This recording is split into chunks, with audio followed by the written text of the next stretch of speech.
그 나이에 혼자 사는 거 안 불쌍해요? 남편 없이 어떻게 살아? 난 절대 못해요. 자식이랑 같이 살아야 든든하지 않아요? 혼자 밥 먹고 혼자 자고 그게 무슨 인생이에요? 이런 말 들어보신 적 있으신가요?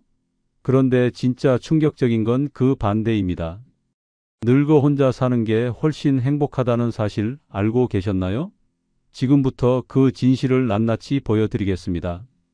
영상 끝까지 시청하시고 여러분의 솔직한 경험담도 댓글로 함께 나눠주시기 바랍니다. 늙어 홀로 사는 게 큰 행복인 첫 번째 이유는 누구 눈치도 안 보고 내 마음대로 살 수 있어서입니다. 김 여사는 72세입니다.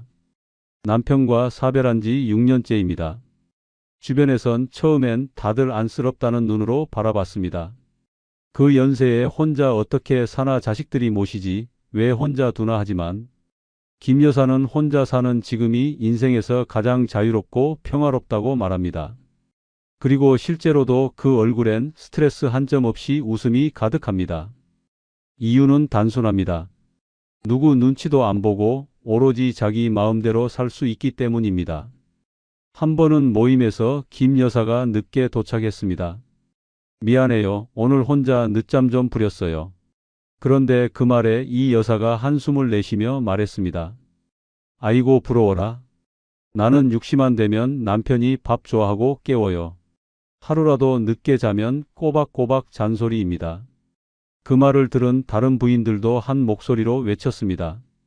맞아요. 우리는 혼자라도 자고 싶어도 허락받고 자야 해요. 그 순간 김 여사는 작게 웃으며 말했습니다.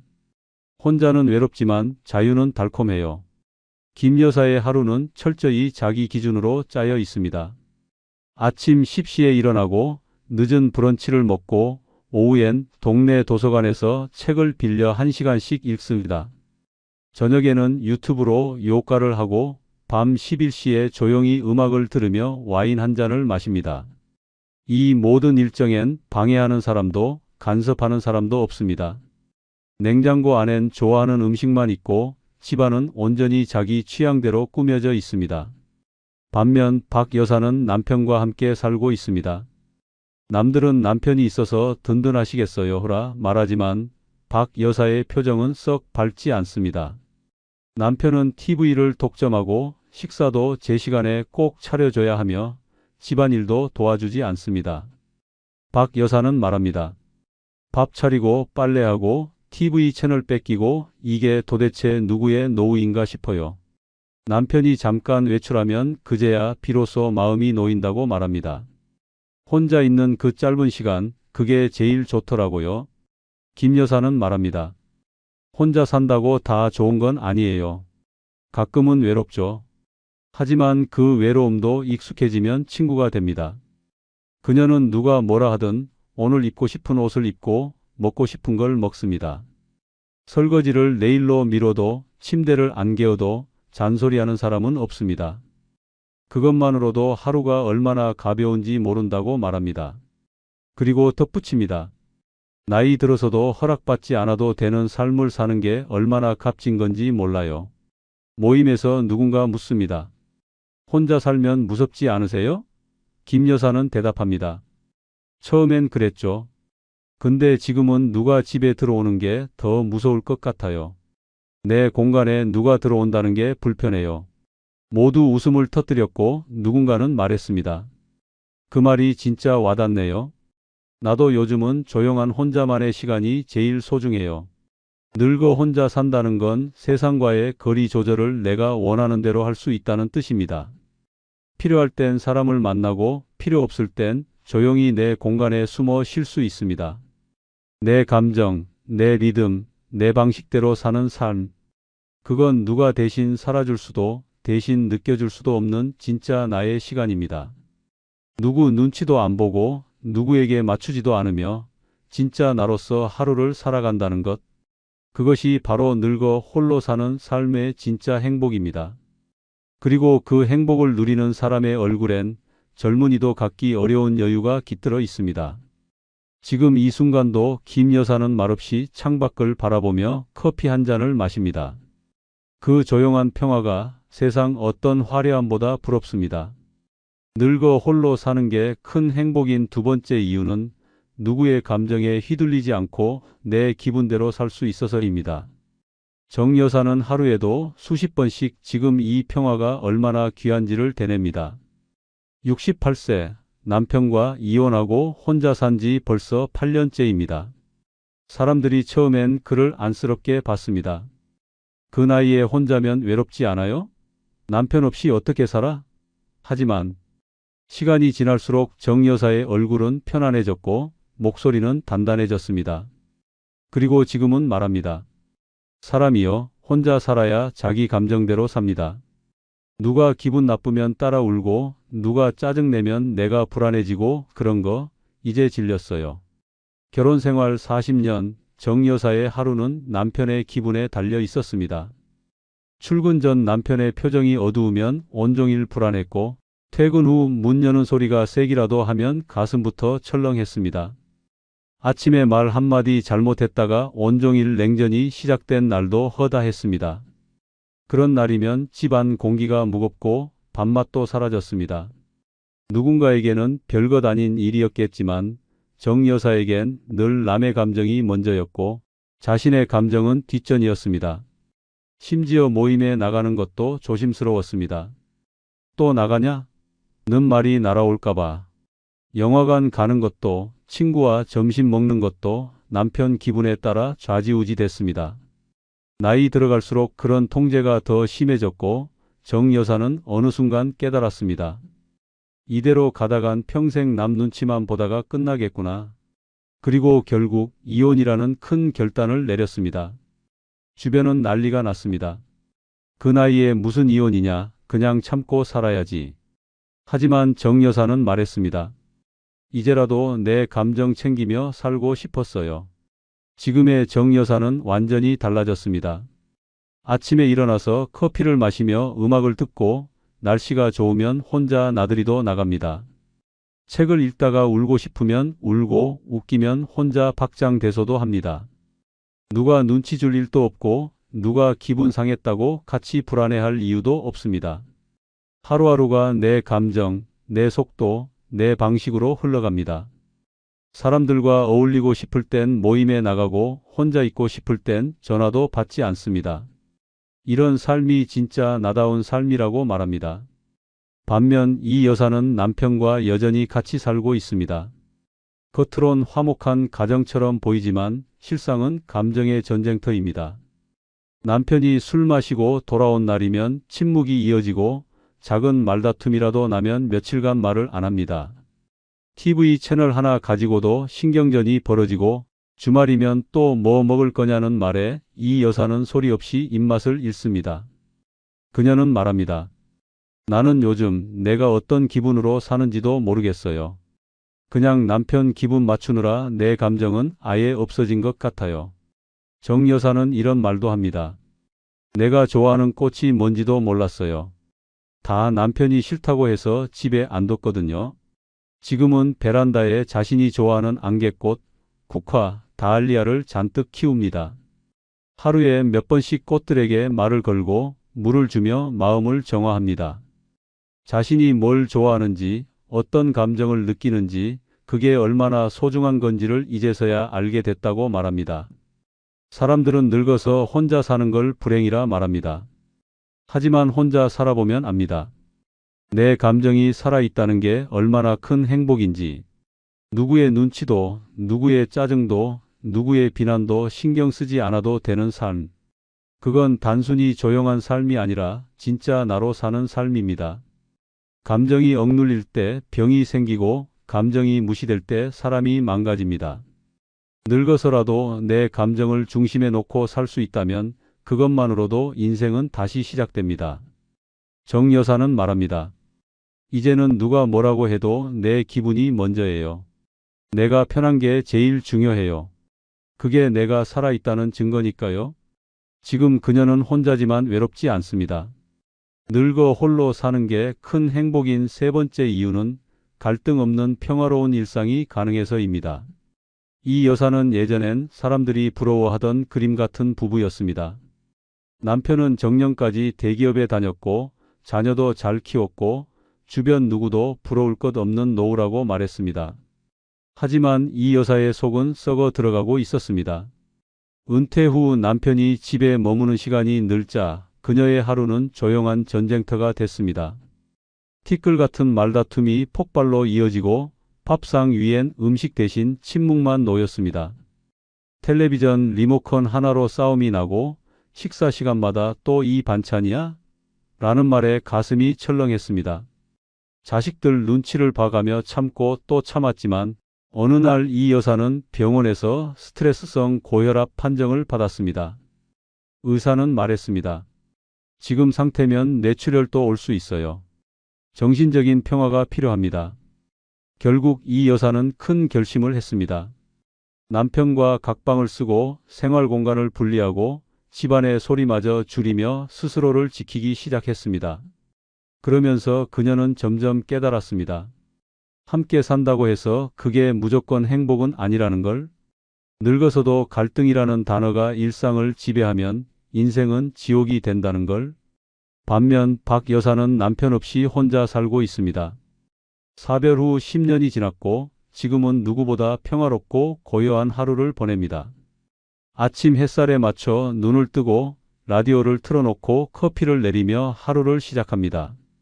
무음의 집이 오히려 마음을 차분하게 만들고 누구의 발소리도 한숨도 들리지 않는 조용한 거실이 가장 큰 안식처입니다. 누가 밥을 투정하지도 않고 냉장고 문을 험하게 여닫지도 않으며 침묵 속에 불쑥 화를 내는 사람도 없습니다. 한 번은 박 여사가 혼자 살고 있다는 이유로 친구들에게 이렇게 말한 적이 있습니다. 혼자 살면 외롭지 않아? 그 말에 박 여사는 조용히 웃으며 대답했습니다. 그 외로움보다 무서운 건 함께 사는 사람과의 끝없는 싸움이에요. 실제로 그녀는 친구들의 부부싸움 이야기를 들으며 깊은 회의감을 느꼈습니다. 밤마다 서로 말 안 섞고 자는 부부가 많다니까요. 말할 필요도 없다고 느끼는 관계, 그게 더 무서운 거예요. 이 여사와 박 여사는 극명한 대비를 보입니다. 한 사람은 매일의 소음과 말다툼에 시달리며 가슴에 돌덩이를 안고 살고 있고, 다른 한 사람은 조용한 평화 속에서 스스로와의 대화를 즐기며 살고 있습니다. 이 여사는 말합니다. 혼자 살면 혼잣말이라도 자유롭게 해요. 남편 눈치 안 보고 TV 소리 키우고 반찬도 내가 먹고 싶은 걸로 해요. 그게 그렇게 행복할 줄 몰랐어요.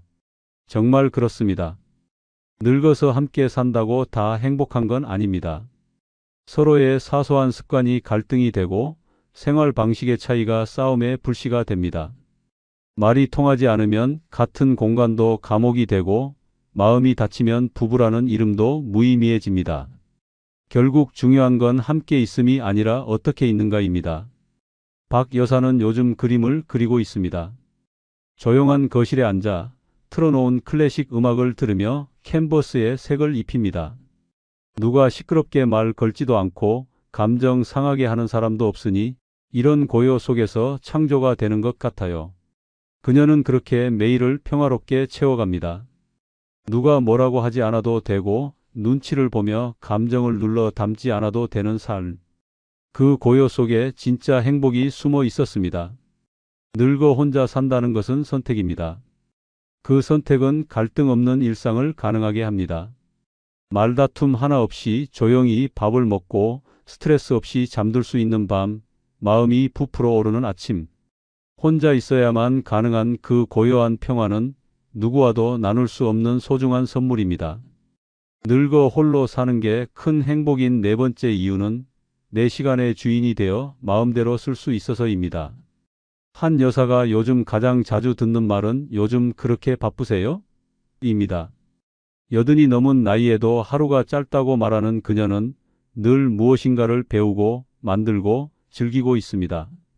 아침 8시에 일어나 요가를 하고 10시엔 동네 문화센터에서 수채화를 배우며 오후엔 글쓰기 모임, 저녁엔 친구들과 공원 산책을 합니다.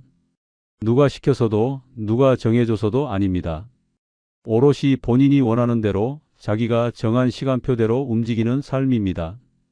그 자유가 한 여사를 누구보다 젊고 활기차게 만듭니다.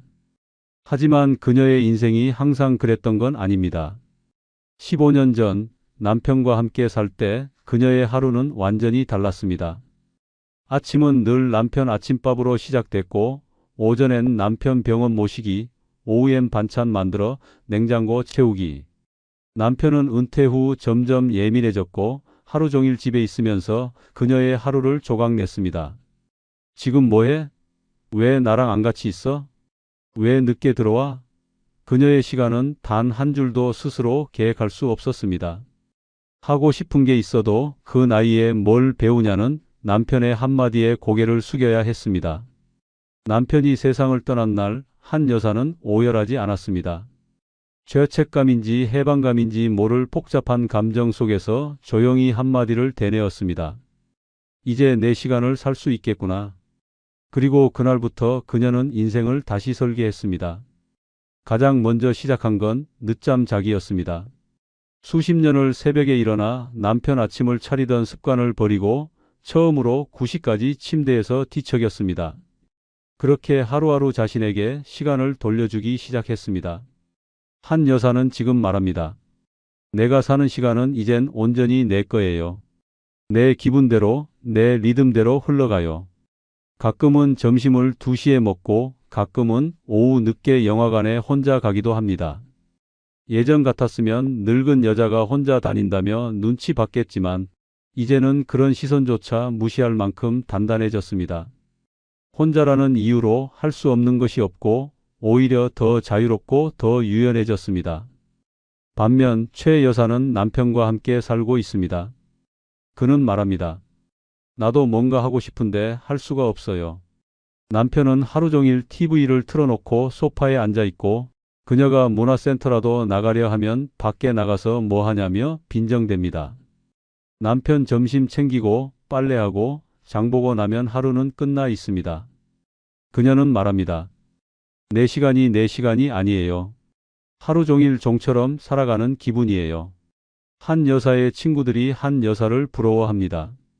혼자니까 가능하지 나는 언제쯤 그렇게 살 수 있을까? 그럴 때마다 한 여사는 말합니다.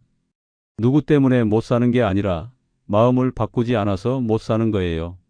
혼자라는 것이 두렵기도 했지만 오히려 혼자니까 삶을 다시 디자인할 수 있었고 시간의 주인이 될 수 있었습니다.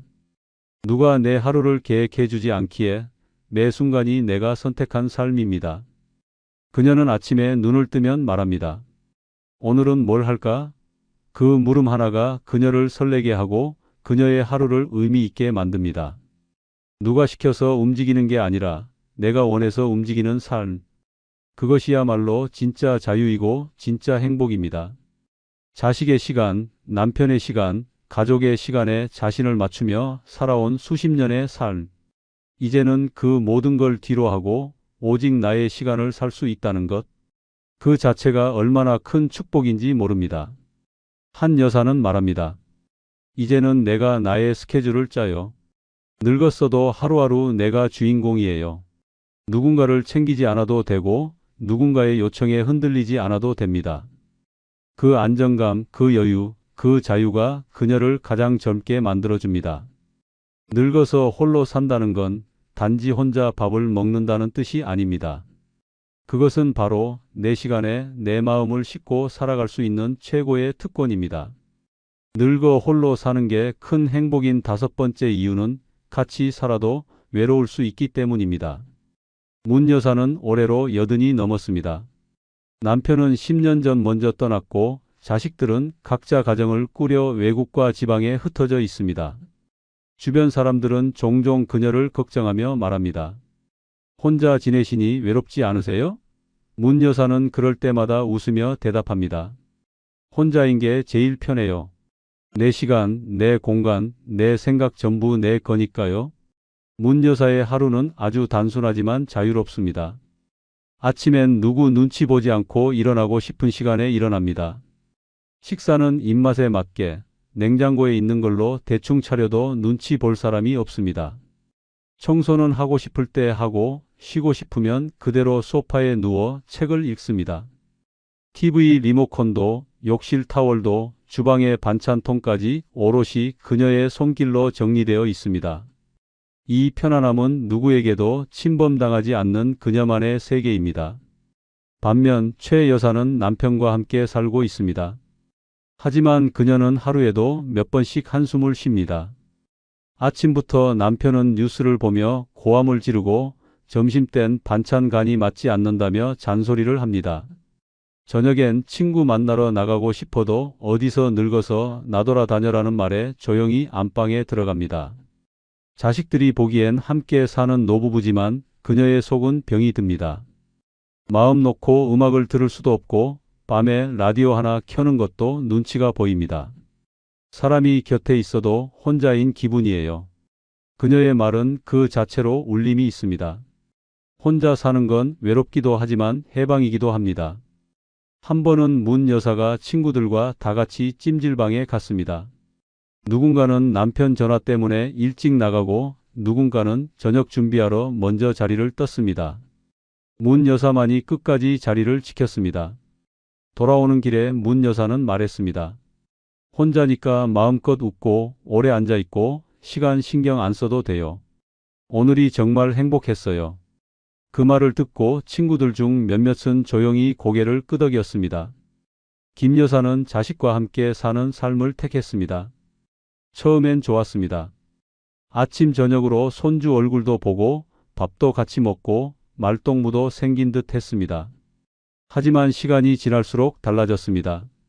며느리는 그녀의 생활 방식에 불만이 많았고 손주는 스마트폰에만 빠져 무관심했습니다. 거실에 앉아 있어도 소음 취급당하고 가끔 목소리를 높이면 꼰대 소리를 듣습니다. 결국 그녀는 자기 방에만 틀어박혀 지내게 됐고 말수는 점점 줄어들었습니다. 같이 사는 건 좋은 일만 있는 게 아니더라고요. 그녀는 그렇게 조용히 하지만 무겁게 말했습니다. 혼자라는 건 어쩌면 선택이 아니라 받아들여야 하는 현실일지도 모릅니다. 하지만 그 안에서 행복을 찾아낸 사람은 분명 존재합니다. 문 여사는 요즘 그림을 그리고 동네 도서관에서 시 낭독 모임에 나갑니다. 누구의 허락도 필요 없고 누구의 감정에도 휘둘리지 않습니다. 가끔 자식에게 전화가 오면 말합니다. 나는 아주 잘 지내. 걱정 말고 너희 삶 살아. 자식도 이제는 안심하고 전화 끊습니다. 오히려 문 여사가 자식을 위로하는 입장입니다. 늙어 혼자 사는 건 외로운 게 아닙니다. 누구의 간섭 없이 내 방식대로 살아가는 자유입니다. 남 눈치 안 보고 내 감정에 집중하며 하루를 꾸릴 수 있는 평화입니다. 혼자 먹는 밥이 때론 더 맛있고 혼자 보는 영화가 더 감동적입니다. 마음이 불편한 사람과 함께 있는 것보다 마음이 편한 혼자가 훨씬 낫다는 걸 깨닫게 됩니다. 그리고 그 깨달음은 늙어서야 진짜 깊이 다가옵니다. 누가 뭐라고 해도 혼자의 시간이 주는 고요한 만족감, 그건 돈으로도 사람으로도 채울 수 없는 진짜 여유입니다. 그래서 늙어 홀로 사는 사람은 오히려 삶의 주인이 됩니다. 선택은 나의 것이고 리듬도 나의 것입니다. 늙어도 내 인생의 중심에 내가 있다는 것, 그 자체가 가장 큰 행복입니다. 마지막으로 이 영상 주제와 관련된 여러분들의 생각과 경험담을 댓글에 남겨주시기 바랍니다. 구독, 좋아요는 무료입니다. 감사하고 고맙습니다. 진짜 어이없는 게 뭔지 알아? 내가 그렇게까지 잘해줬는데 단 한 번도 고맙단 말 안 하더라. 내가 꼭 그 사람한테 머슴이었어야 했냐고. 그동안 쌓은 정이 몇 년인데 그 친구는 딱 5분 만에 끊더라. 우리 이제 서로 부담 갖지 말자, 이 한마디로 끝. 나는 사람도 아니었나 봐. 가족이라고? 친구라고? 웃기지 마. 필요할 땐 찾더니 이제 와선 난 귀찮은 짐 취급이더라. 나는 사람이 아니었어. 난 그냥 도구였던 거야. 이제 당신도 알았을 것입니다. 세상에는 끝난 인연을 굳이 붙잡아야 할 이유가 단 하나도 없는 사람들이 존재합니다. 당신이 흘린 눈물, 당신이 보낸 메시지, 당신이 버린 자존심까지 그 사람은 아무것도 느끼지 못합니다. 왜냐고요? 그 사람에게 당신은 더 이상 소중하지 않은 존재가 되어버렸기 때문입니다. 그래서 지금부터는 냉정하게, 단호하게 말하려 합니다. 왜 끝난 인연은 절대 붙잡아선 안 되는지, 그리고 그 고통스러운 미련에서 어떻게 벗어나야 하는지를 알려드리겠습니다. 부산 해운대에 사는 66세 장미화 씨는 35년을 함께한 남편과 별거 중입니다. 정확히는 남편이 어느 날 일방적으로 떠났습니다. 평소보다 조금 늦게 퇴근하던 날 남편은 현관문을 열자마자 무표정한 얼굴로 말했습니다. 나 더는 같이 못 살겠어. 짐은 미리 챙겨놨고 이건 합의서야. 그렇게 종이 한 장을 식탁에 올려두고 단 한 번의 눈맞춤도 없이 등을 돌렸습니다. 장 씨는 아무 말도 할 수 없었습니다. 머릿속이 하얘졌고 다리가 떨려 제자리에 서 있을 수조차 없었습니다. 그날 밤 빈 방 앞에서 한참을 멍하니 서 있다가 결국 무릎을 꿇고 울었습니다. 그렇게 3일이 지나고 일주일이 지나도 남편은 전화 한 통 없었습니다. 장 씨는 수십 통의 전화를 걸었고 톡 메시지를 수십 개 보냈습니다. 당신 없이 못 살아요. 내가 뭘 그렇게 잘못했는지 말해줘요. 하지만 남편은 단 한 줄의 답장도 주지 않았습니다. 2달 후 장 씨는 우연히 지인의 SNS에서 충격적인 사진을 보게 됩니다. 남편이 다른 여성과 함께 제주도에서 여행을 즐기고 있는 사진이었습니다. 사진 속 남편은 한없이 편안해 보였고 심지어 손을 잡고 활짝 웃고 있었습니다. 그 순간 장 씨는 무너졌습니다. 무릎에 힘이 풀려 소파에 주저앉았고 심장은 미친 듯이 뛰었습니다. 그날 밤 그녀는 한마디도 하지 못한 채 그 사진만 수십 번을 반복해 보며 눈물만 흘렸습니다. 장 씨는 그럼에도 끝이라는 걸 인정하고 싶지 않았습니다. 다시 연락했고 손편지도 썼습니다. 심지어 남편 회사 근처에 찾아가 기다리기도 했습니다. 어느 날은 남편에게 우연히 마주쳤고 가까이 다가가 우리 다시 얘기할 수 없을까? 라고 조심스레 말했습니다. 그러나 남편은 냉정하게 이렇게 말했습니다. 이제 나한테 그런 식으로 하지 마. 당신이 이러면 이럴수록 더 질려. 그 순간 장 씨는 심장이 멎는 듯 했습니다. 그렇게 매달린 자신이 너무 초라하게 느껴졌습니다. 집으로 돌아오는 길, 장 씨는 처음으로 이런 생각을 했다고 합니다. 이 사람은 이제 나를 사랑하지 않는구나. 아니, 나라는 사람 자체에 아무런 감정이 없구나. 그날 이후 장 씨는 한 번도 남편에게 연락하지 않았습니다.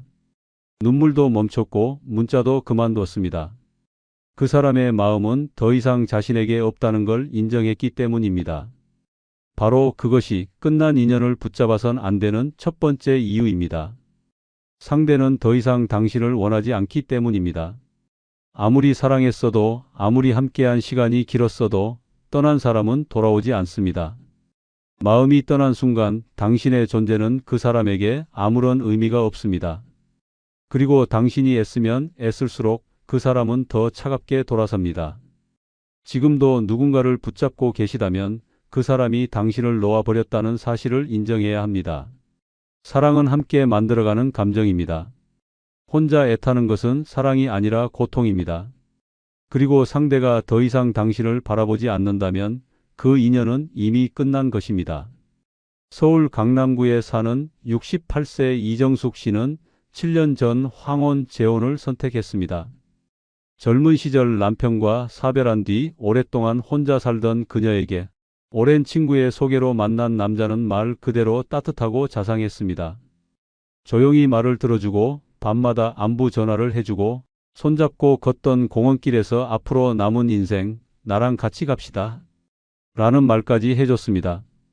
이정숙 씨는 처음으로 노년의 진짜 사랑을 만났구나라고 믿었습니다. 그렇게 두 사람은 작은 약속식과 함께 살기 시작했습니다. 하지만 행복은 오래가지 않았습니다. 결혼 1년이 지나자 남편의 행동은 완전히 달라졌습니다. 퇴근하고도 대화 한마디 없었고 아침 인사도 없이 집을 나갔습니다. 말수는 줄었고 무관심은 늘어났습니다. 무엇보다 충격적이었던 건 남편이 몰래 연락을 주고받던 여성의 존재를 알게 되었을 때였습니다. 이정숙 씨는 우연히 거실에 놓인 휴대폰에서 어젯밤 생각나네요. 오늘도 보고 싶어요. 라는 문자를 보게 되었고 머리가 하얘졌습니다. 처음엔 분노가 앞섰지만 이정숙 씨는 결국 남편을 붙잡았습니다. 울면서 무릎을 꿇고 말했습니다. 내가 뭘 잘못했는지 말해줘. 다시 예전처럼 돌아가고 싶어. 우리 그렇게 끝나면 안 되잖아. 남편은 묵묵히 그녀를 바라보다가 이렇게 말했습니다. 그냥 마음이 식었어. 그 말 한 줄에 이정숙 씨는 온몸에서 힘이 빠졌습니다. 그럼에도 이정숙 씨는 매일 새벽 일어나 남편이 좋아하던 미역국을 끓였고 퇴근 시간엔 현관 앞에 슬리퍼를 맞춰 놓았습니다. 혹시나 다시 돌아올지도 모른다는 희망 하나로 그 모든 걸 감내했습니다. 하지만 돌아온 것은 더 깊은 무관심과 싸늘한 거리감이었습니다. 어느 날은 그녀가 준비한 생일상을 보며 남편이 이렇게 말했습니다. 굳이 이런 걸 왜 해? 생일 같은 거 나 별로 신경 안 써. 그 말을 듣는 순간 이정숙 씨는 자신이 하고 있는 일이 얼마나 헛된 것인지 뼈저리게 깨달았다고 말했습니다. 붙잡는다고 사랑이 다시 살아나지 않습니다. 감정은 기술이 아니고 관계는 기계가 아닙니다. 고장났다고 해서 수리하면 원래대로 돌아오는 것이 아닙니다. 사랑이 끝난 관계에서의 집착은 결국 자기 자신만을 파괴하는 길입니다. 상대는 당신의 애원을 감동이 아닌 부담으로 느끼고 당신의 헌신을 책임이 아닌 졸렬한 미련으로 바라볼 뿐입니다. 사랑은 함께 느끼는 감정입니다. 혼자서 끌어안고 혼자서 되살리려는 노력은 결국 벽을 향해 소리치는 것과 다르지 않습니다. 이미 떠난 마음은 다시 타오르지 않습니다. 그리고 되돌아온다 해도 그건 사랑이 아니라 의무감일 뿐입니다. 붙잡아서 돌아온 사람은 절대 예전처럼 당신을 사랑하지 않습니다. 바로 그것이 끝난 인연을 붙잡아선 안 되는 두 번째 이유입니다. 붙잡는다고 사랑이 다시 살아나지 않기 때문입니다. 이정숙 씨는 그제야 결심했습니다. 더는 자신을 낮추지 않겠다고, 더는 사랑받지 못할 관계를 유지하지 않겠다고. 결국 그녀는 조용히 이혼을 진행했고 남편의 짐이 사라진 집에 혼자 남았을 때 오히려 마음이 가벼워졌다고 말했습니다. 이제는 아침마다 단골 카페에서 신문을 읽고 손주들과 미술관을 다니며 자신의 삶을 다시 채워나가고 있습니다. 그녀는 말합니다. 붙잡는다고 사랑이 살아나는 게 아니에요. 죽은 감정을 끌어안으면 내 마음만 썩어 들어갑니다. 사랑은 되살리는 게 아닙니다. 살아있는 감정이어야 합니다. 지금 그 사람이 식은 눈빛으로 당신을 바라보고 있다면 더는 애쓰지 마십시오. 그 감정은 이미 끝난 것입니다. 대구 수성구에 사는 67세 윤정희 씨는 대학 시절부터 40년 가까이 우정을 이어온 친구와 완전히 인연을 끊게 되었습니다. 그녀의 말에 따르면 그 친구는 언제나 자기중심적인 사람이었다고 합니다. 윤 씨는 늘 들어주는 사람이었고 그 친구는 늘 말하는 사람이었습니다. 그러나 윤 씨는 그 오랜 시간 속에서 그것이 편안한 방식이라고 믿었습니다. 하지만 진짜 문제는 남편이 갑작스럽게 쓰러진 어느 날 시작되었습니다. 그날 윤 씨는 새벽에 남편을 응급실로 옮기고 병원에서 정신없이 하루를 보냈습니다. 가족들도 연락이 안 되는 상황에서 가장 먼저 생각난 사람은 그 오랜 친구였습니다. 그녀는 간절한 마음으로 전화를 걸었고 겨우 연결된 통화에서 지금 너무 힘든데 잠깐만 병원에 와줄 수 있겠니? 라고 말했습니다. 친구는 한참을 침묵하더니 이렇게 말했습니다. 지금 내 문제까지 챙길 여유가 없어. 나도 힘들어. 윤 씨는 아무 말도 못하고 전화를 끊었습니다. 그날 밤 병원 의자에서 쪽잠을 자며 눈물을 참던 순간 그녀는 깨달았습니다. 이 사람은 진짜 친구가 아니었구나. 그래도 익숙한 이름, 익숙한 얼굴, 수십 년의 추억이 자꾸만 발목을 잡았습니다. 그래서 며칠 뒤 윤 씨는 먼저 연락을 했습니다. 그날은 내가 너무 차갑게 느껴졌어. 혹시 무슨 일이 있었니? 라는 조심스러운 메시지를 보냈습니다. 하지만 돌아온 답장은 더 냉혹했습니다. 내가 내 감정까지 책임져야 해? 우리 나이 됐으면 각자 알아서 살아야 하는 거 아냐? 그 순간 윤 씨는 손에서 휴대폰을 떨어뜨릴 뻔했습니다. 분노, 슬픔, 배신감이 한꺼번에 밀려들었습니다. 그럼에도 그녀는 다시 한번 전화를 걸었습니다. 미안하다고 그저 서운한 마음을 털어놓고 싶었을 뿐이라고 말했습니다. 그 친구는 듣고도 아무런 위로의 말 없이 통화를 마쳤습니다. 윤 씨는 그날 이후에도 몇 차례 더 연락을 시도했지만 상대는 점점 더 무심하게 굴었습니다. 그러다 결국 윤 씨는 깨달았습니다. 자신은 지금 자존심까지 내려놓고 한 사람에게 매달리고 있다는 사실을. 그녀는 묻기 시작했습니다. 왜 나는 늘 이 관계에서 이해하고 기다리고 사과해야 하는가? 이 사람에게 나는 어떤 존재인가? 끝난 인연을 붙잡을 필요가 없는 세 번째 이유는 바로 자존심을 버릴 만큼의 인연이 아니기 때문입니다. 우정은 의리로 유지되는 것이 아닙니다. 서로를 존중하고 어려운 순간에 기꺼이 손을 내밀 수 있는 관계여야 합니다. 그런데 오직 한 사람만 자꾸 낮아지고 기울어지고 상처받는다면 그것은 더 이상 우정이 아니라 굴욕입니다. 자존심이 짓밟히는 순간 그 우정은 이미 끝나 있었던 것입니다. 오래 알고 지냈다는 이유로, 함께한 추억이 많다는 이유로 마음을 접고 고개를 숙일 필요는 없습니다. 친구라는 이름으로 당신의 감정을 함부로 다루는 사람은 그 자격이 없는 사람입니다. 아플 때, 외로울 때, 무너질 때 가장 먼저 생각나는 사람이 그 친구였다면, 그리고 그 친구가 당신을 외면했다면 그건 이미 관계가 끝났다는 뜻입니다. 그리고 그런 사람을 위해 자존심을 내던지는 일은 결국 스스로를 파괴하는 길입니다. 윤정희 씨는 이제 그 친구의 연락처를 지웠습니다. 더는 그 사람의 생일을 기억하지도 않고 모임에서도 굳이 마주치려 하지 않습니다.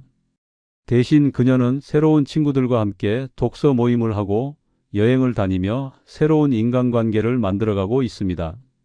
그녀는 말합니다. 그 사람이 없어서 외롭지 않냐고요? 아니요. 그 사람과 함께 있을 때가 더 외로웠어요. 경기도 안양에 사는 72세 김정래 씨는 조카 하나만 바라보며 평생을 살아왔습니다. 어린 시절 남동생 부부가 사고로 세상을 떠나자 그 6살짜리 조카를 본인이 직접 키우겠다고 선언했습니다. 주변에선 모두 말렸습니다. 혼자 몸에 변변한 직장도 없었고 나이도 많지 않은데 조카를 떠맡는 건 무리라는 말이었습니다. 하지만 김 씨는 흔들리지 않았습니다. 내가 이 아이 엄마야 라는 말로 고된 인생을 꿋꿋하게 버텨냈습니다. 조카는 그녀의 삶 그 자체였습니다. 비 오는 날이면 학교 앞까지 우산 들고 뛰어가고 새벽마다 도시락을 싸며 하루를 시작했습니다. 김 씨는 자기 옷 한 벌 사는 일도 미뤄가며 조카 학원비, 교복비, 등록금에 온 돈을 쏟아부었습니다. 손끝에 물 마를 날 없던 그 세월을 견딜 수 있었던 건 단 하나. 이 아이만 잘 되면 나는 아무래도 좋아라는 마음 때문이었습니다. 조카가 대학에 들어가고 취업하고 어느덧 직장인이 되었을 땐 이제야 김 씨의 헌신이 보답받는 날이 오는 줄 알았습니다. 하지만 현실은 냉혹했습니다. 조카는 취직한 뒤부터 연락을 점점 줄이더니 결국 명절에도 얼굴을 비추지 않았습니다. 김 씨가 전화를 걸면 나중에 다시 연락드릴게요라는 말만 남기고 끊었고 그 나중은 끝내 오지 않았습니다.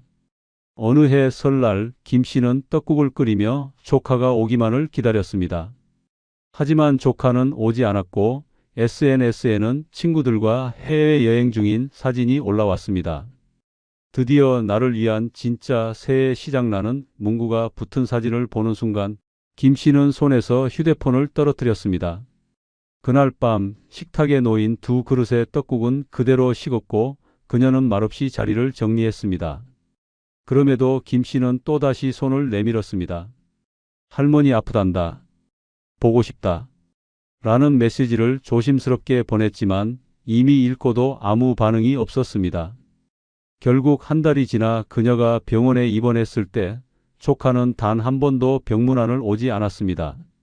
그리고 퇴원 후 전화로 물었습니다. 그렇게 바빴니? 조카는 대답했습니다. 이모, 나도 내 인생이 있어요. 이제 좀 나도 생각 좀 하면서 살고 싶어요. 그 말은 칼날처럼 김 씨의 가슴을 찔렀습니다.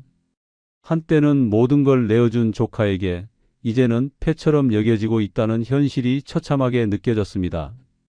그렇게까지 희생했지만 돌아온 건 철저한 무관심과 단절된 관계였습니다. 끝난 인연을 붙잡을 필요가 없는 네 번째 이유는 바로 상대는 당신의 노력을 당연하게 여기기 때문입니다. 사람은 너무 오래 받아온 호의를 당연하게 여깁니다. 더 이상 고마움을 느끼지 않고 더 이상 그 사람의 노력을 가치 있게 여기지 않습니다.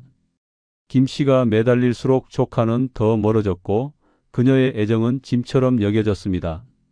관계의 균형은 이미 무너졌고 그녀는 오직 주기만 하는 사람으로 남아 있었습니다. 그리고 그 헌신은 끝내 부담이라는 이름으로 되돌아왔습니다. 상대가 당신의 진심을 당연하게 여긴다면 그 인연은 이미 끝난 것입니다. 고마움이 사라진 관계는 더 이상 이어갈 이유가 없습니다. 더 주면 줄수록 더 잊히고 가벼워지는 존재가 되어버립니다. 그것은 사랑이 아니라 소비입니다. 그리고 그런 관계를 붙잡는 것은 결국 자기 자신을 버리는 일과 같습니다. 김정래 씨는 이제 그 조카의 번호를 지웠습니다.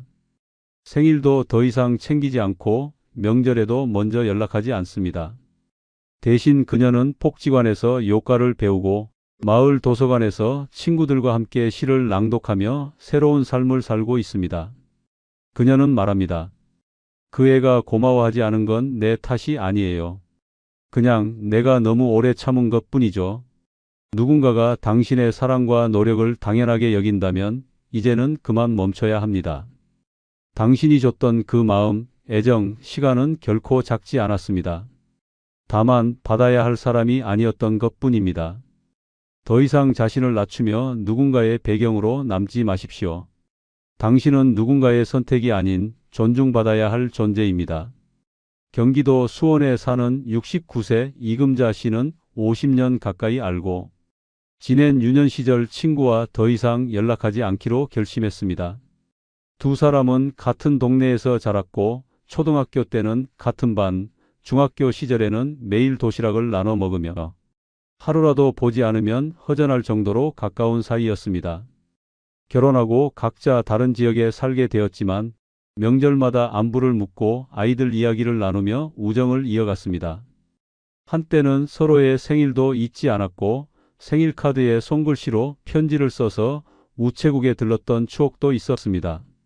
그러나 오랜 세월 동안 그 우정은 서서히 기울고 있었습니다. 어느 해 이금자 씨의 딸이 이혼 문제로 힘든 시기를 보내게 되었고 심리적으로 크게 흔들리던 그때 그녀는 누군가에게 털어놓고 싶어 오랜 친구에게 전화를 걸었습니다. 하지만 친구는 전화를 받자마자 짜증 섞인 목소리로 지금 그런 얘기 들을 기분 아니야. 나도 요즘 너무 힘들어. 라고 말하며 전화를 끊어버렸습니다. 순간 이금자 씨는 멍해졌습니다. 그래도 오랜 친구인데 적어도 어떻게라는 한마디는 해줄 줄 알았다고 믿었기 때문입니다. 그 후 몇 달 동안 이금자 씨는 먼저 연락하지 않았습니다. 혹시 그 친구가 먼저 생각나 연락을 해오지 않을까 하는 희망 때문이었습니다. 그러나 1년이 지나도록 아무런 연락이 없었습니다.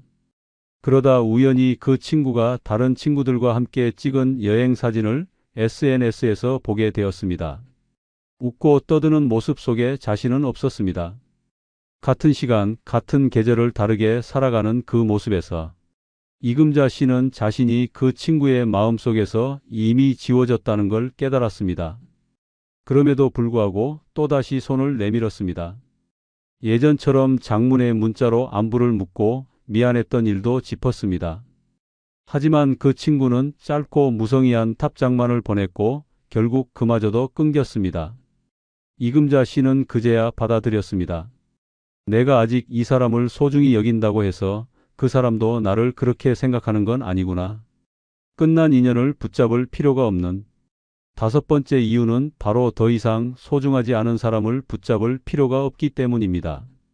누군가를 아직도 소중히 여긴다는 감정은 아름답지만 그것이 일방적일 땐 잔인한 현실이 됩니다. 관계는 나 혼자 만드는 것이 아닙니다. 내가 아무리 애쓰고 다가가도 상대가 그 마음을 외면하면 그것은 우정이 아니라 자기 기만일 뿐입니다. 오랜 시간 알고 지낸 사이도 어느 순간부터는 낯선 존재가 될 수 있습니다. 아무리 많은 추억이 있어도 지금 이 순간 서로를 외면하고 있다면 그 관계는 이미 끝난 것입니다. 더 이상 소중히 여기지 않는 사람을 위해 자신을 낮출 필요는 없습니다. 기억 속의 아름다움이 현재의 상처로 이어질 때 우리는 그 과거를 의심해야 합니다.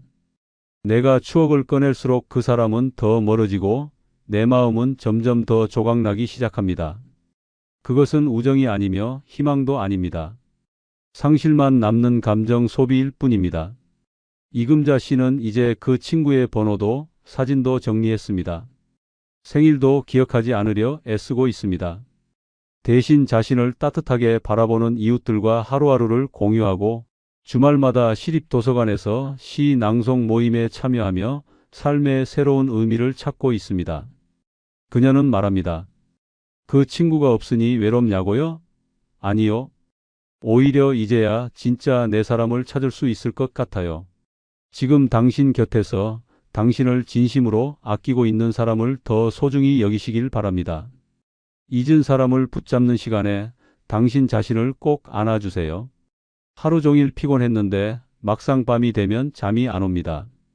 눈은 감겼는데 머릿속은 점점 또렷해집니다. 아침마다 멍한 머리와 쑤시는 몸이 너무 괴롭습니다. 노년에 찾아온 불면증은 단순한 잠 부족이 아닙니다. 뇌를 갉아먹고 면역을 무너뜨리며 심장까지 위협하는 조용한 살인자입니다. 하지만 다행히도 수면제를 쓰지 않고도 밤을 편하게 만들 수 있는 음식들이 존재합니다. 지금부터 소개할 5가지 음식은 당신의 밤을 바꿔놓을 강력한 먹는 수면제입니다. 먼저 늙어 불면증 없애려면 바나나를 반드시 챙겨 드셔야 합니다. 그냥 과일 하나로 보였다면 큰 오산입니다. 바나나는 노년기에 가장 강력한 천연 수면 유도제입니다. 매일 밤 뒤척이고 새벽에 깨고 아침이 되면 무기력한 당신의 밤을 바나나 하나가 완전히 바꿔놓을 수 있습니다. 바나나는 단순히 달콤한 과일이 아닙니다. 그 속에는 숙면에 필요한 마그네슘, 칼륨, 트립토판이 듬뿍 들어 있습니다.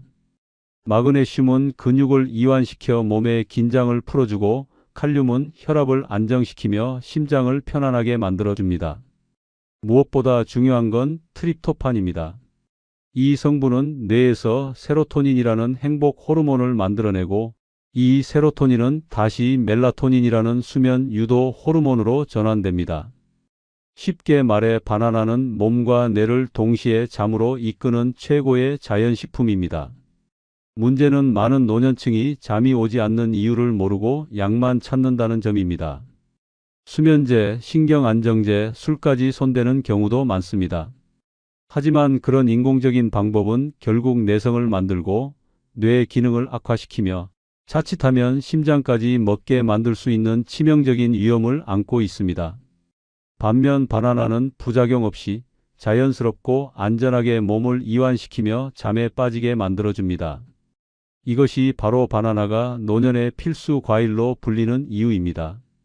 또한 바나나는 위에 부담이 적고 밤 늦게 먹어도 소화가 잘 되며 오히려 위장을 부드럽게 감싸주어 야간 속쓰림이나 위산 역류로 잠을 못 이루는 분들에게도 매우 좋습니다.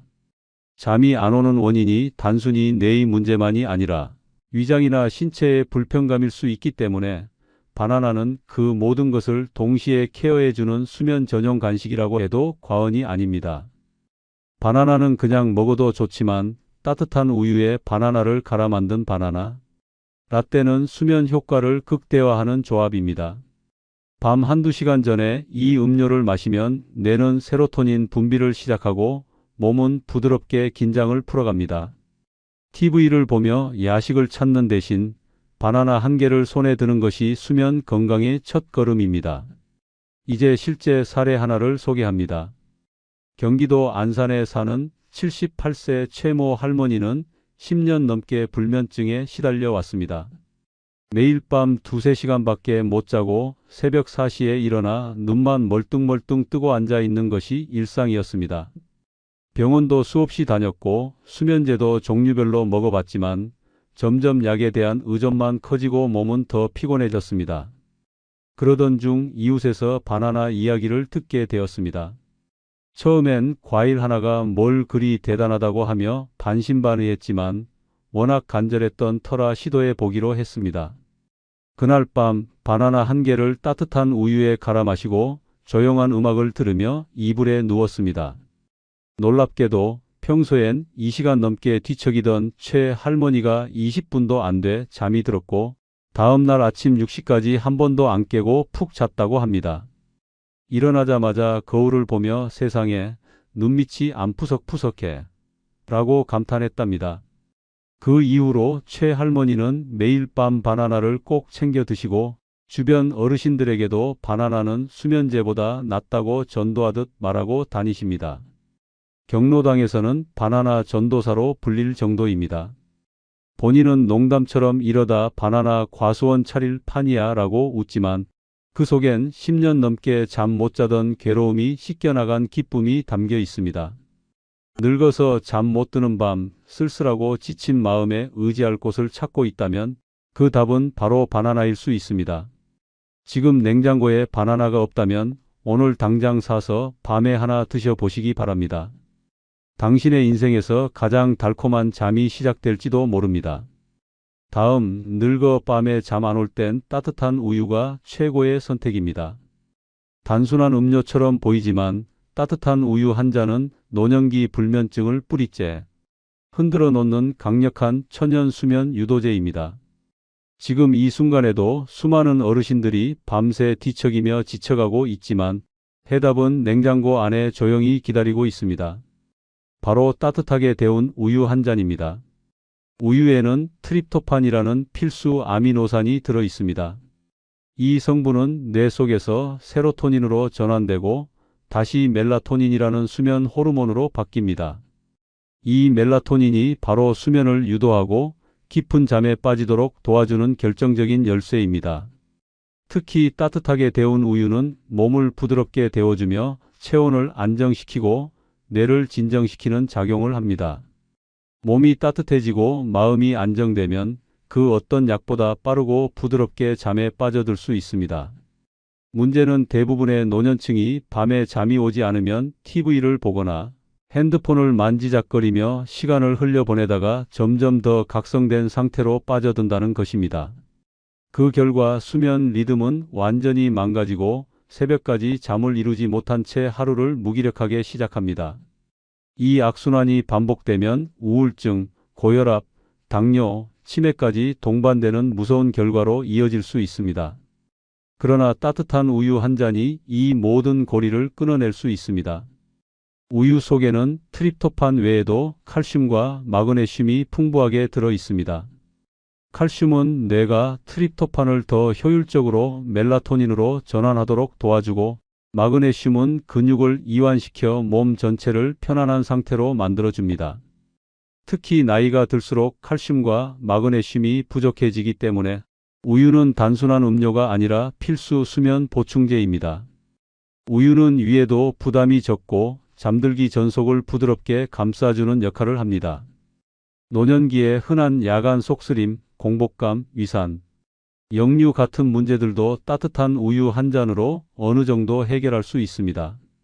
단, 우유를 너무 뜨겁게 데우면 단백질이 변성되므로 체온보다 약간 높은 40도 전후의 온도로 데우는 것이 가장 좋습니다. 이제 실제 사례 하나를 소개합니다. 부산에 사는 74세 김모 할아버지는 5년 넘게 불면증으로 고생해 왔습니다. 매일 밤 한두 시간 정도밖에 못 자고 자다 깨다를 반복하며 신경이 곤두서 있는 상태였습니다. 수면제를 복용했지만 아침에 일어나면 머리가 멍하고 기운이 빠져 하루 종일 축 처져 있었습니다. 그러다 어느 날 동네 병원 의사에게 우유 이야기를 듣게 됐습니다. 처음엔 우유 한 잔이 뭐 그리 대단하겠냐며 웃어넘겼지만 그날 밤 한번 시험 삼아 데워서 마셔보았습니다. 뜨끈한 우유 한 잔을 마시고 이불 속에 들어가 조용한 음악을 틀어놓고 눈을 감은 지 10분도 안 돼 스르르 잠에 빠져들었다고 합니다. 그날 아침 평소보다 2시간이나 늦게 일어났고 무엇보다 오랜만에 깊은 잠을 잤다는 느낌에 놀랐습니다. 꿈도 꾼 것 같았고 눈 뜨자마자 몸이 가볍더라고라는 말에 가족들이 더 놀라며 박수를 쳤습니다. 그날 이후 김 할아버지는 우유 없이는 잠자리에 들지 않습니다. 잠옷보다 먼저 우유를 꺼내 데우는 게 일상이 되었고 본인은 우유가 제 수면제입니다라고 말하며 웃습니다. 경로당에서도 이 이야기를 하며 우유 한 잔이 약보다 낫더라고 추천하고 다니시며 주변 어르신들 중 5명이 김 할아버지를 따라 우유 마시기를 시작했다는 후문입니다. 잠이 오지 않아 괴로운 밤, 약을 찾기 전에 먼저 우유를 찾으시기 바랍니다. 따뜻한 우유 한 잔이 당신의 몸을 감싸고 마음을 진정시키며 깊고 안전한 수면으로 이끌어 줄 것입니다. 노년에 가장 좋은 약은 때로 가장 단순한 음식입니다. 냉장고 속 우유 한 팩, 그 안에 당신의 밤이 달라질 힌트가 숨어 있습니다. 다음, 늙어 깊은 잠 자고 싶다면 체리를 반드시 챙겨 드셔야 합니다. 체리는 단순히 예쁜 과일이 아닙니다. 불면증으로 고통받는 노년의 뇌를 달래주고 지친 몸을 깊은 수면 속으로 끌어들이는 천연 수면제입니다. 수면제 없이 잠들기 어려운 밤, 체리 한 줌이 당신의 인생을 바꿔놓을 수 있습니다. 체리에는 멜라토닌이 풍부하게 들어 있습니다. 이 멜라토닌은 뇌가 밤이 왔다는 신호를 보내는 수면 호르몬으로 잠드는 시간을 앞당기고 수면의 질을 높여주는 핵심 역할을 합니다. 대부분의 음식에는 이 멜라토닌이 거의 없거나 미량이지만 체리는 다릅니다. 체리는 전 세계적으로 멜라토닌이 가장 풍부한 과일로 알려져 있으며 잠들기 어려운 사람들을 위한 최고의 자연식입니다. 나이가 들면 멜라토닌의 분비량이 급격히 줄어듭니다. 젊었을 땐 밤만 되면 눈꺼풀이 절로 감기지만 노년기에 들어서면 아무리 피곤해도 머리는 맑고 몸은 긴장된 채 잠을 밀어냅니다. 그 결과 밤새 뒤척이고 새벽에 깨어나고 아침엔 머리가 띵하고 하루 종일 피로가 가시지 않는 악순환이 반복됩니다. 이런 상태가 오래 지속되면 치매, 우울증, 고혈압, 심장병 위험까지 높아지게 됩니다. 그러나 체리를 꾸준히 섭취하면 이 악순환을 끊어낼 수 있습니다. 실제로 체리를 하루 2번 7일간 섭취한 실험에서 수면 시간이 평균 84분이나 늘어난 결과가 있습니다.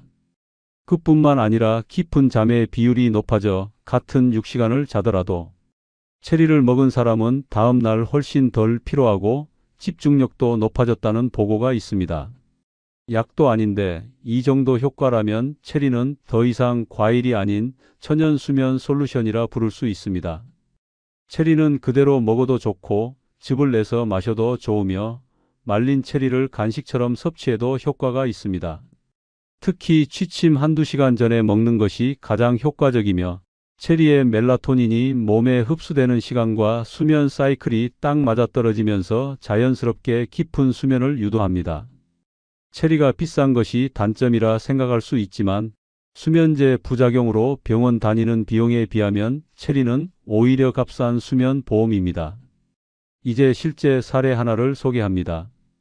대전 유성구에 사는 76세 배모 할머니는 한때 잠이란 걸 잊고 산 사람이었습니다.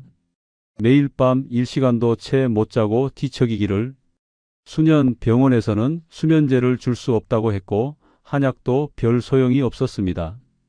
그러던 어느 날 유튜브에서 체리가 불면증에 좋다는 이야기를 듣고 혹시나 하는 마음에 체리즙을 주문했습니다. 어차피 포기한 잠, 체리라도 먹고 보자라는 마음으로 시작한 첫날, 체리즙 한 팩을 저녁 9시에 마시고 평소처럼 침대에 누웠습니다. 그런데 신기하게도 평소에는 23시간을 뒤척이던 배 할머니가 30분도 안 되어 눈이 감기더니 그대로 아침까지 푹 잤습니다. 다음 날 아침 거울을 보며 내 얼굴이 이렇게 밝았던 적이 있었나? 라며 깜짝 놀랐습니다. 그 후 배 할머니는 체리 신자가 되었습니다. 매달 체리즙을 구입해 식구들과 나눠 마시며 경로당에 가서는 체리는 신이 내린 과일이여라고 외치며 불면증 친구들에게 무료 나눔까지 했습니다. 내가 체리 한 박스로 사람 여럿 살렸어 라는 말에 다들 웃지만 그 속엔 진심이 가득합니다. 지금도 매일 저녁 9시면 체리즙 한 팩을 꺼내 들며 이렇게 말합니다. 오늘도 체리 한 잔, 꿀잠 예약이요. 노년의 밤은 외롭고 길기만 합니다. 그러나 그 밤을 체리가 짧고 달콤하게 만들어 줄 수 있습니다. 약보다 안전하고 효과는 확실한 체리. 지금 당신의 냉장고에 체리가 없다면 오늘 바로 하나 들여 놓으시기 바랍니다. 그 한 줌의 과일이 당신의 밤을 바꿀 수 있습니다. 다음, 늙어 편안한 수면을 원한다면 키위를 반드시 챙겨 드셔야 합니다.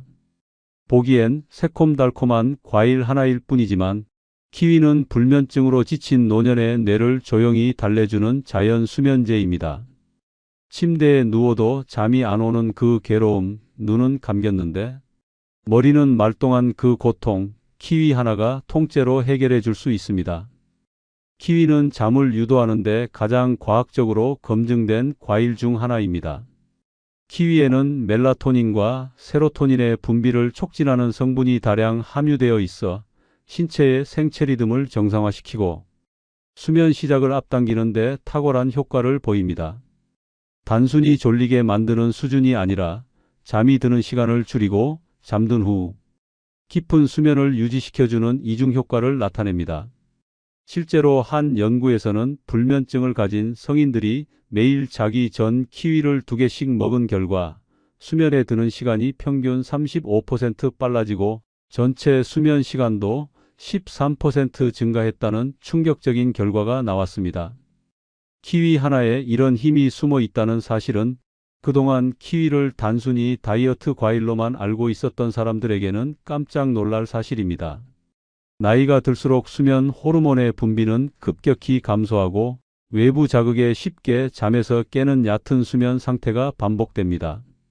특히 새벽에 눈을 떠 다시 잠들지 못하는 노년층이 많습니다. 그 원인 중 하나는 뇌 속 세로토닌이 부족하기 때문인데 키위는 이 세로토닌을 보충하고 유지시켜주는데 매우 탁월한 과일입니다. 게다가 키위는 위장에 부담이 없고 혈당 지수도 낮아 밤에 먹어도 속이 불편하지 않습니다. 체내 염증 수치를 낮추는 항산화 성분도 풍부해 숙면뿐만 아니라 전반적인 건강 개선에도 도움이 됩니다.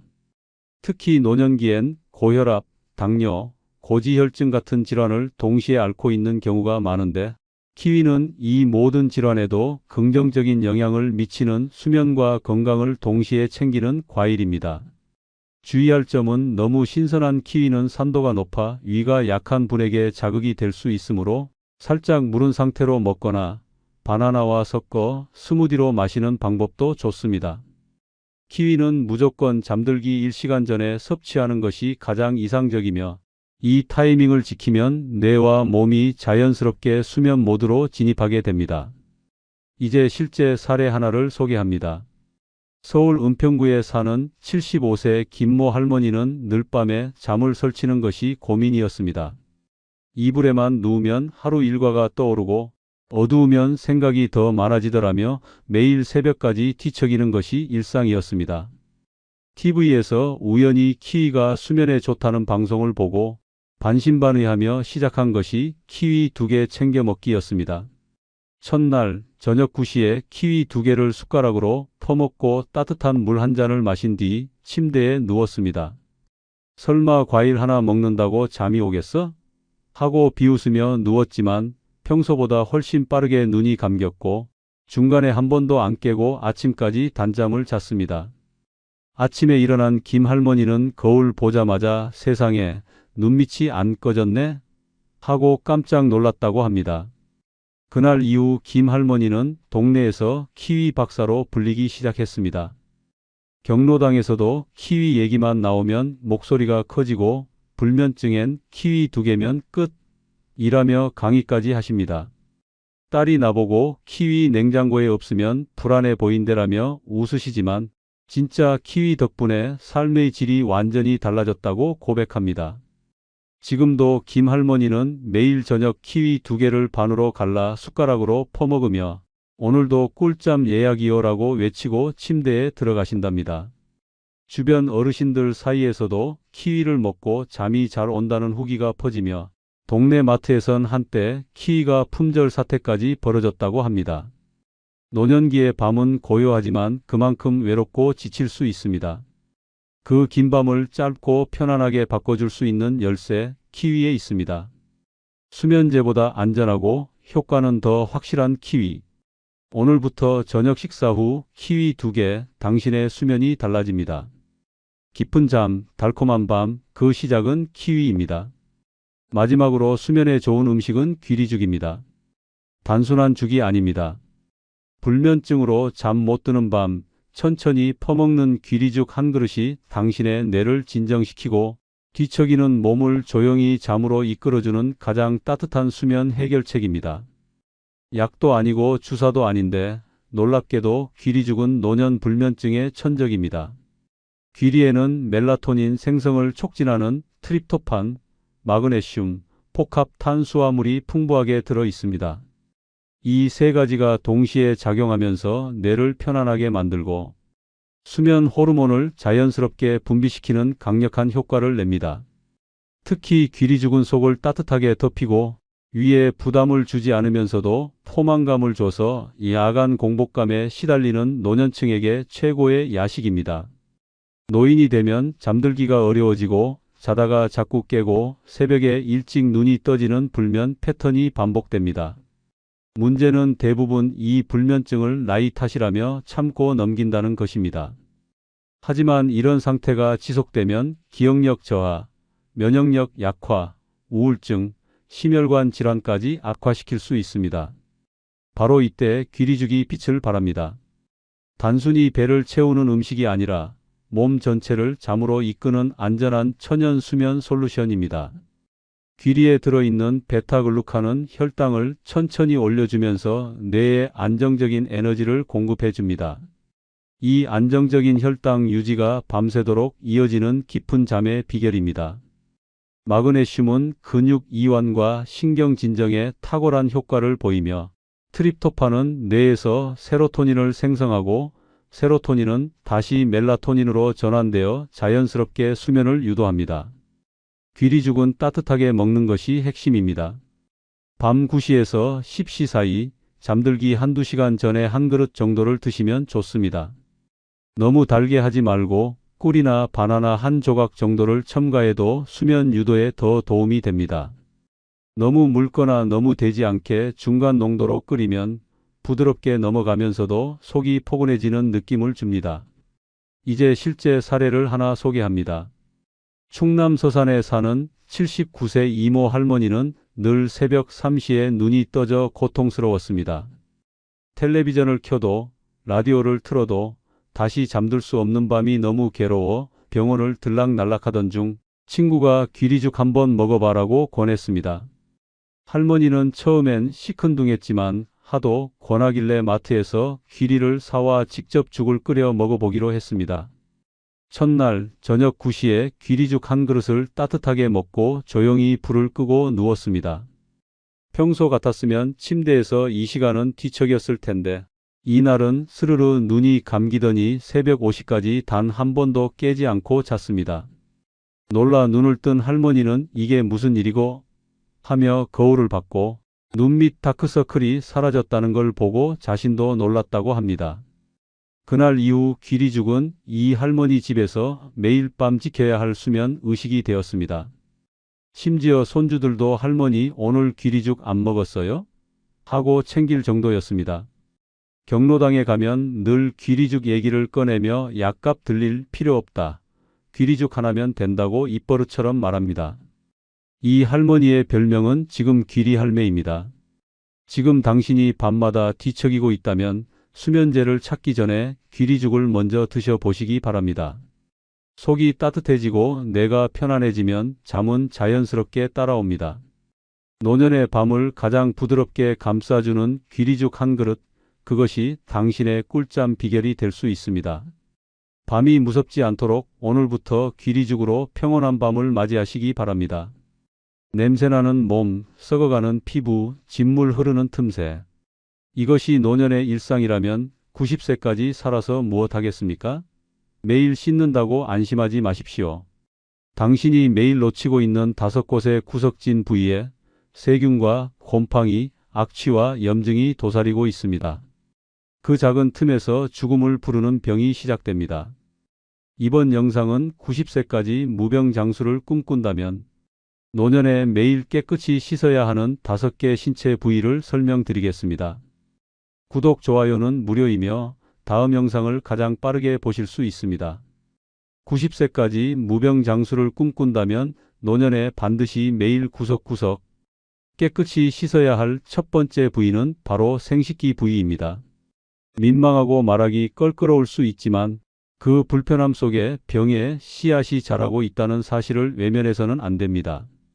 생식기 부위는 몸에서 가장 습하고 민감한 곳으로 노년기에 접어들면 피부 탄력 저하, 면역력 감소, 위생관리 소홀히 겹치며 세균이 번식하기에 최적의 조건이 됩니다. 특히 나이가 들수록 소변을 자주 보게 되는데 노화로 인해 소변이 완전히 닦이지 않거나 팬티에 스며들며 생식기 주변이 항상 축축한 상태로 유지되는 경우가 많습니다. 이런 상태가 지속되면 악취, 피부 진무름, 가려움, 진균 감염, 요로 감염, 심한 경우 성기 궤양으로 이어질 수 있습니다. 그뿐만 아니라 속옷에 남아있는 분비물과 땀이 엉켜 세균이 폭발적으로 증식하게 되며 그 결과 생식기 부위에서 시작된 염증이 요도, 방광, 심지어 신장까지 올라가면서 전신 감염으로 이어지는 위험이 도사리고 있습니다. 더욱 충격적인 사실은 많은 노인들이 이 부위를 손대면 안 되는 곳, 민망한 곳이라 여기며 평생 손으로 제대로 씻어본 적이 없다는 점입니다. 물로 휘 헹구는 정도로는 아무 효과가 없습니다.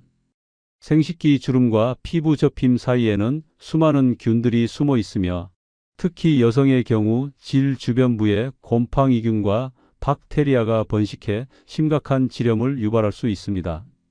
남성 역시 포피 아래를 제대로 씻지 않으면 악취와 함께 포피염, 귀두염, 심한 경우 괴사성 감염까지 유발하는 끔찍한 상황을 초래합니다. 비누도 아무 비누나 써서는 안 됩니다. 알칼리성이 강한 비누는 점막을 자극해 심각한 건조증, 따가움, 피부 벗겨짐 등을 유발할 수 있으며 오히려 세균의 침투를 더 쉽게 만들게 됩니다.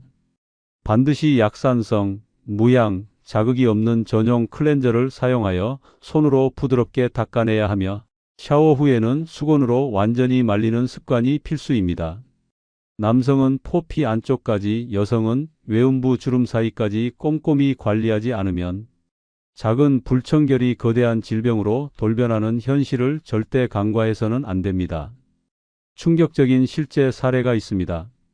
충남 천안에 사는 81세 박모 할머니는 평소에도 건강에 관심이 많고 음식이며 운동까지 부지런히 챙기던 분이었습니다. 그런데 몇 달 전부터 생식기 부위가 간질간질하더니 심한 악취와 함께 분비물이 늘어나고 앉을 때마다 따끔거리는 고통이 시작됐습니다. 처음엔 나이 들어 생긴 흔한 증상이라 생각하고 참았지만 결국 견디지 못하고 산부인과를 찾았습니다. 검진 결과는 심한 곰팡이성 질염과 외음부염 그리고 세균성 감염까지 겹친 복합 감염 상태였습니다. 의사는 말했습니다. 이대로 방치했으면 방광까지 감염돼 입원하셨어야 해요.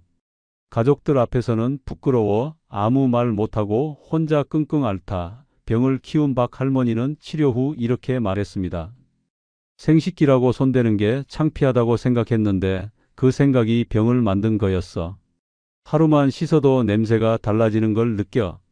그날 이후 박 할머니는 매일 샤워할 때마다 따뜻한 물에 전용 클렌저를 사용해 외음부를 부드럽게 씻고 항상 마른 수건으로 닦는 습관을 들였습니다. 그리고 생전 처음 속옷도 면소재로 바꾸고 하루 2번씩 갈아입기 시작했습니다. 놀랍게도 몇 주 만에 증상이 완전히 사라졌고 자신감을 되찾은 할머니는 지금은 앉는 것도 걷는 것도 새털처럼 가벼워라며 활짝 웃었습니다. 생식기 부위를 깨끗이 씻는 습관은 단순한 위생의 문제가 아닙니다. 그것은 노년의 존엄과 건강, 삶의 질을 지키는 마지막 보루입니다. 아무도 말해주지 않지만 누구에게나 해당되는 이 현실을 외면하지 마십시오. 매일 구석구석 씻는 습관, 그중 생식기 부위는 당신의 무병장수를 결정짓는 숨겨진 키포인트입니다. 조심스럽게 다루되 절대로 소홀히 하지 마십시오. 부끄러움은 순간이지만 병은 평생을 따라옵니다. 매일 구석구석 깨끗이 씻어야 할 두 번째 부위는 배꼽입니다. 작고 보이지 않는 구멍이지만 이곳은 말 그대로 세균의 지뢰밭, 몸속에 썩은 냄새 공장이라 불릴 만큼 위협적인 부위입니다. 많은 사람들은 샤워할 때 배꼽은 손이 가는 대로 대충 문지르거나 아예 씻지 않고 지나치기 일쑤입니다. 겉으로는 작고 평범한 주름처럼 보이지만 그 속엔 땀, 기름, 각질, 세균, 먼지가 수북이 쌓여 검은 찌꺼기로 굳어져 가며 악취를 내뿜는 고약한 소굴이 됩니다. 배꼽 속은 피부 표면보다 온도가 높고 습한 환경이기 때문에 세균 번식이 활발합니다. 특히 고령자의 경우 면역력이 약해지기 때문에 이 작은 공간에서 생긴 피부 감염, 곰팡이, 염증, 심지어 농양까지 번질 수 있습니다. 그로 인해 가렵고 따갑고 진물까지 생기며 일상생활을 불편하게 만들 뿐 아니라 중증 감염으로 병원에 실려가는 경우도 있습니다. 평생을 청결하게 살았다고 자부하는 사람도 배꼽만큼은 관리의 사각지대에 방치하면서 병의 씨앗을 키우고 있는 것입니다. 문제는 대부분의 사람들이 배꼽을 건드리면 안 되는 곳, 씻지 않아도 괜찮은 곳이라고 오해하고 있다는 점입니다. 일부는 어릴 때 배꼽 하면 배 아프다는 말을 듣고 평생 배꼽을 손대지 않은 채 살아오기도 합니다. 그러나 그 잘못된 습관이 노년기에 들어서면서 질병이라는 공포로 되돌아오는 참혹한 결과를 낳습니다. 배꼽은 하루만 제대로 씻지 않아도 냄새가 나기 시작하고 일주일을 방치하면 썩은 피 냄새와 같은 악취가 올라오며 결국 염증과 세균 감염의 출발점이 됩니다. 배꼽을 씻을 때는 반드시 부드러운 면봉이나 화장솜에 클렌징 오일이나 비누 거품을 묻혀 살살 닦아내는 것이 좋습니다.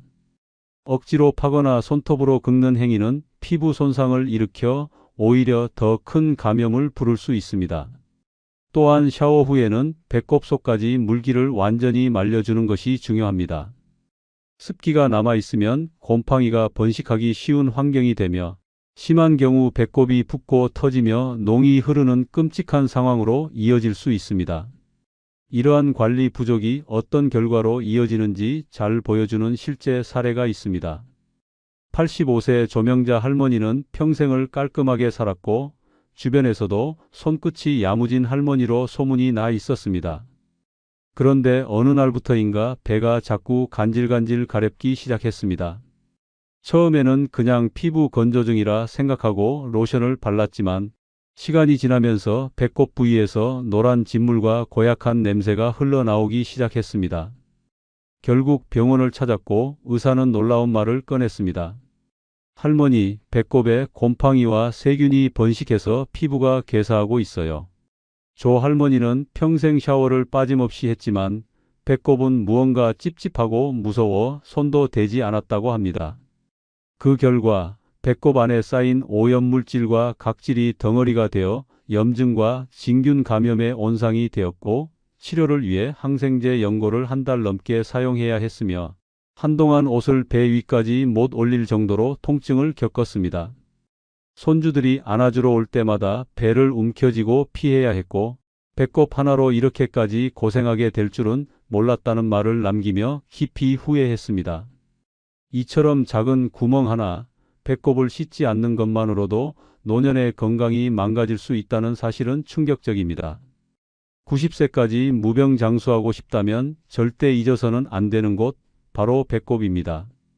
매일 구석구석 깨끗이 씻는 것, 그 중에서도 배꼽을 청결하게 관리하는 습관은 삶의 품격을 지키는 최소한의 책임이자 건강한 노년을 위한 가장 강력한 방패입니다. 노년에 매일 깨끗이 씻어야 할 세 번째 부위는 코 속입니다. 많은 사람들이 얼굴은 깨끗하게 세안하면서도 코 속은 알아서 청소되겠지라고 생각하고 무심히 넘깁니다. 그러나 이 작은 구멍 속에는 상상을 초월하는 세균의 왕국, 먼지와 점액의 쓰레기, 덤이 숨겨진 병의 창고가 자리 잡고 있습니다. 특히 노년기에는 호흡기 기능이 떨어지고 점막이 약해지기 때문에 이 코 속의 청결 여부가 기관지염, 축농증, 폐렴까지 이어지는 생사의 갈림길이 됩니다. 코는 단순히 냄새를 맡는 기관이 아닙니다. 외부에 오염된 공기와 세균, 미세먼지, 곰팡이, 포자, 바이러스를 걸러주는 첫 번째 방어막 역할을 합니다. 하지만 이 방어막이 더러워지면 오히려 세균을 저장하고 증식시키는 병의 온상으로 변합니다. 특히 고령자는 코털이 얇아지고 점액 분비가 줄어들기 때문에 이물질이 더 쉽게 달라붙고, 한번 달라붙은 찌꺼기가 딱딱한 코딱지, 곰팡이, 세균 찌꺼기로 굳어지며 염증을 유발합니다. 코속을 제대로 청결히 하지 않으면 콧구멍 안쪽이 헐고 비염과 축농증이 만성화되며 세균이 뇌까지 침투해 뇌수막염, 중이염, 시신경염 같은 무서운 합병증으로 번질 수 있습니다. 게다가 마른 코딱지를 억지로 손으로 후비면 코 안에 미세 상처가 생기고 그 틈으로 세균이 침입해 코가 벌겋게 붓고 겁는 염증성 질환이 발생하게 됩니다. 일명 코안이 썩는 증상이라 불릴 정도로 고통스럽고 위험한 상황이 닥칠 수 있습니다. 또한 코속이 더러우면 숨을 쉬는 것도 힘들어지고 산소 공급이 줄어들면서 두통, 집중력 저하, 기억력 저하, 심지어 인지 기능 악화로 이어지게 됩니다. 뇌로 가는 산소가 부족해지면 노인의 치매 위험은 급격히 높아지며 단순한 코속 관리 부족이 인생 전체를 무너뜨리는 결과로 이어지는 것입니다. 코속 청결은 하루 한 번 따뜻한 물로 적신 면봉이나 전용 세척기를 이용해 부드럽게 점액과 찌꺼기를 제거하는 것부터 시작해야 합니다. 절대 손가락으로 후비거나 거칠게 문지르지 말고 가습기나 식염수, 스프레이를 함께 사용해 촉촉한 점막 상태를 유지하는 것이 중요합니다. 건조한 환경에서는 코속 점막이 갈라져 출혈이 생기고 이것이 감염으로 이어질 수 있으므로 실내 습도도 관리해야 합니다. 이와 관련해 실제로 충격적인 사례가 있습니다. 84세 양정환 어르신은 평소 코를 잘 푸는 것으로 스스로를 깔끔한 사람이라 여겼습니다. 하지만 문제는 그 코를 풀기만 했을 뿐 코속을 씻는 습관은 전혀 없었다는 점이었습니다. 어느 날부터인가 자꾸 코가 막히고 머리가 띵하고 밤에 잠을 자도 피곤함이 가시지 않는 증상이 시작됐습니다. 처음엔 감기라 생각하고 며칠을 버텼지만 증상은 점점 악화되었습니다. 결국 병원을 찾았고 CT 촬영 결과는 충격 그 자체였습니다. 양쪽 비강이 모두 염증으로 부어오르고 코 안에는 썩은 점액 덩어리와 고름이 가득한 상태였습니다. 의사의 말에 따르면 코 안의 염증이 이미 축농증을 넘어 뇌 근처까지 번질 위험이 있는 상황이었고 급히 항생제와 비강 세척 치료를 받아야 했습니다. 양 어르신은 병원 치료를 받으며 이렇게 말했습니다. 나는 코 푸는 것만 잘하면 되는 줄 알았지 코속을 매일 씻어야 한다는 건 상상도 못했어. 코가 썩고 있었다는 말을 들었을 때는 정말 소름이 끼쳤다네. 치료 후 양 어르신은 하루도 빠짐없이 비강 세척을 하고 실내 습도를 유지하며 코를 손으로 만지지 않는 생활 습관을 들였습니다. 그 결과 숨쉬기가 훨씬 편해졌고 머리도 맑아지고 잠도 깊이 잘 수 있게 되었습니다. 코속은 작지만 그 영향은 전신에 퍼집니다. 작고 보이지 않는 곳이지만 그 속에서 질병이 시작되고 생명이 위협받을 수 있습니다. 90세까지 무병장수를 원한다면 오늘부터라도 코속을 씻는 습관을 반드시 들여야 합니다.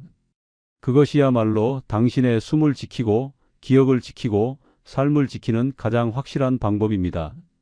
이 작은 관리가 당신의 큰 건강을 바꿔놓습니다. 노년에 매일 깨끗이 씻어야 할 네 번째 부위는 바로 항문 주위입니다. 입 밖으로 말하기 민망하다고, 눈에 띄지 않는다고, 조용히 넘어가서는 안 되는 가장 위험한 곳입니다. 항문은 단순히 대변이 나오는 구멍이 아닙니다. 노년기에 면역력이 떨어진 몸에서 이곳은 세균의 무방비, 통로, 감염의 온상, 악취와 염증의 핵심 출발지로 변합니다. 항문 주위는 피부가 얇고 주름이 많아 대변이 조금만 묻어도 잘 닦이지 않으며 자칫하면 잔여 찌꺼기와 땀, 분비물이 피부에 달라붙어 세균, 곰팡이, 진균이 폭발적으로 증식하는 공간이 됩니다. 특히 노인의 경우 대변 후 뒤처리를 제대로 못하거나 오랫동안 같은 속옷을 입고 있으면 항문 주위가 쉽게 짓무르고 가려움증, 따가움, 진물, 냄새, 출혈까지 이어지는 고통을 경험하게 됩니다. 무엇보다 무서운 것은 항문 주위에 생긴 이 작은 염증이 곧 치루, 항문 농양, 피부 괴사, 직장암 초기 증상으로 발전할 수 있다는 점입니다. 단순히 조금 간지럽다고 생각하고 넘긴 노인이 병원을 찾았을 땐 이미 살점이 괴사해 절개 수술을 받아야 하는 끔찍한 상황으로 이어지는 경우도 있습니다. 항문은 온도와 습도가 높고 통풍이 잘 되지 않기 때문에 하루만 씻지 않아도 악취가 퍼지고 피부가 무너지기 시작하는 공포의 부위입니다. 특히 요즘처럼 노인들이 기저귀를 사용하는 경우 속옷이 젖은 채로 오래 있으면 그 안에서 세균 번식과 감염이 빠르게 진행되며 욕창과 피부 괴사가 발생합니다. 항문 주변을 깨끗이 하지 않는 것 하나만으로도 결국 앉지도 서지도 못하는 고통, 수술대에 오르게 되는 현실, 가족도 피하는 냄새의 지옥으로 떨어질 수 있습니다. 항문 주위는 부드럽게 그러나 꼼꼼하게 씻어야 합니다. 절대 세게 문지르거나 때타월을 사용하는 것은 금물입니다. 미온수의 약산성 비누를 사용해 손가락 끝으로 부드럽게 닦고 주름 사이사이까지 잔여물이 남지 않도록 정성껏 씻은 후 완전히 말리는 것이 중요합니다. 샤워 후엔 항문 주위의 습기를 제거하기 위해 드라이기로 말리는 것도 효과적이며 면소재 속옷으로 자주 갈아입는 것이 위생 유지의 핵심입니다. 이와 관련해 충격적인 실제 사례가 있습니다. 86세 김용기 어르신은 평소 건강관리에 자신이 있던 분이었습니다. 식사도 조심하고 운동도 하고 입원 한 번 안 했던 분이었습니다. 그런데 몇 달 전부터 항문 주위가 따끔거리고 뭔가 껄끄럽고 축축한 느낌이 계속되어 병원을 찾았습니다. 의사는 진료 후 이렇게 말했습니다. 어르신 항문 주변이 짓무르고 염증이 심해서 곧 터질 수 있습니다. 수술이 필요할 수도 있어요. 김 어르신은 샤워를 매일 했지만 항문은 늘 손이 닿지 않아 대충 물로 헹구는 수준이었고 대변 후에도 휴지만 사용해 왔습니다. 그러던 중 항문 주위에 세균이 번식해 피부가 녹고 진물이 흐르는 상태까지 진행되었고 결국 병원에서 드레싱 치료를 받으며 한 달 가까이 고통 속에서 지내야 했습니다. 항문 주위에 살이 붓고 진물로 앉을 수도 제대로 누울 수도 없어 하루하루가 지옥 같았다고 해상했습니다. 치료 후 김 어르신은 매일 항문 주위를 따뜻한 물로 꼼꼼히 씻고 비데를 사용하며 속옷을 하루 2번씩 갈아입는 습관을 들였습니다. 그 이후 염증은 완전히 사라졌고 다시 활발한 일상으로 돌아올 수 있었습니다. 항문 하나 안 씻었다고 인생이 무너질 뻔했지라는 말은 결코 농담이 아닙니다. 항문 주위는 자칫 소홀히 했다간 건강뿐 아니라 존엄까지 잃게 되는 가장 위태로운 곳입니다. 90세까지 당당하고 무병하게 살아가고 싶다면 이 부위를 깨끗이 씻는 습관은 절대 선택이 아닌 생존의 필수 조건입니다. 부끄럽다는 이유로 피하는 순간 병은 침투합니다. 항문을 씻는 일, 그것이 노년을 지키는 가장 현실적이고 강력한 방어입니다.